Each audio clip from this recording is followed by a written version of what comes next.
អូតាគីមេឃមីសេសងវិចាចំអងជីវិតស្នេហាប្រពីចុងឆ្នាំរស់រយកាស្លា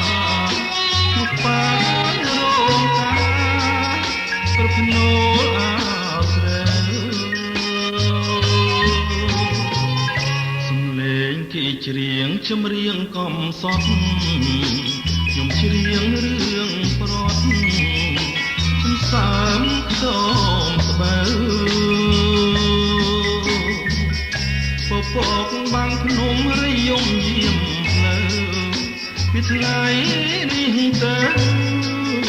លាសេកសងហើយវាស្រែធំធេងខ្លាយណា